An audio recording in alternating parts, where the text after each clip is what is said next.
تعال اقول لك احلى سندوتشات تاكلها فين في اسكندريه.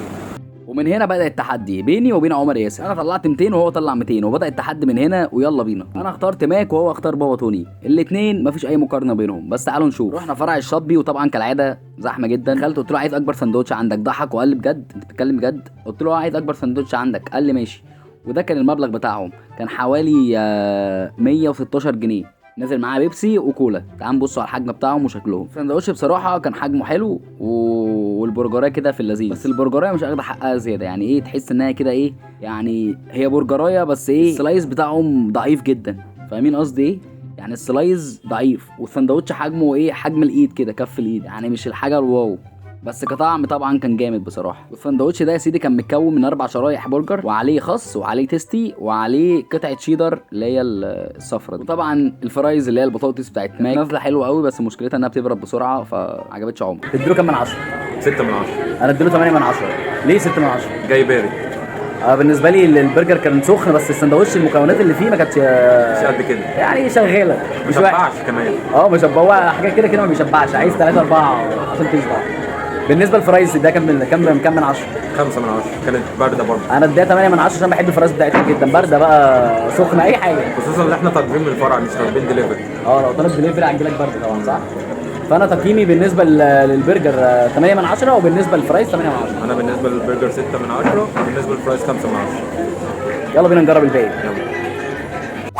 وبعد كده طلعنا نفس ال 200 برضه ورحنا لعمرو توني. قلت له صباح الفل عمرو توني، عامل ايه الاخبار؟ قال لي تمام الحمد لله. قلت له عايز اكبر سندوتش عندك.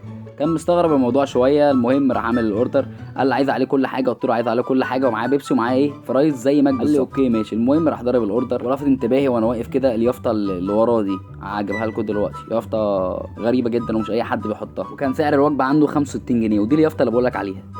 وبعد كده الشيف جاي وعطانا الوجبه بتاعتنا حلوه. وطبعا مشكله المكان بتاع عمرو ان هو ما عندوش مكان للقعده، يعني شغال تيك اواي اكتر. المهم خدنا السندوتش وقفنا على السكوتر بتاعي وقعدت افتش في السندوتش بتاعهم، واكتشفت حاجه مهمه. السندوتش فيه 4 برجر زي ماك بالظبط، وكمان حاطين بصل مكرمل وكمان شيدر سايحه ورومي سايحه وخس وباربيكيو وميكس صوصات، وده مقارنه بماك فرق جبار. كمان اكتر حاجه لفتت انتباهي البطاطس بتاعتهم كانت جامده قوي، كانت حلوه قوي، عليها كده حاجات من بره زي بهارات حلوه جدا. وبدا عمر يقتحم ومش قادر يمسك السندوتش ومش متخيل الحجم كان تحفه بصراحه، والطعم كان جامد جدا. عمر ما كانش متخيل ان بالسعر ده ممكن يجيب سندوتش زي اللي جابه من عند بابا توني. بصراحه انا عن نفسي خدت لي 3 طقمات وما كنتش قادر بجد. السندوتش بيكبس كده بيكبس. وطبعا مش هكلمكم بقى على البهارات اللي بيحطوها فوق البطاطس، جباره يا جماعه جباره. هي مش فاكر اسمها ايه بصراحه بس كانت جامده جدا. وجا وقت التقييم لبابا توني. بص العظمه ده وخلصنا وبتاع ولسه بنقول يا هادي، راح توك توك داخل فيها بوظ الدنيا. بص السكوتر عامل ازاي، بس الحمد لله احنا بخير.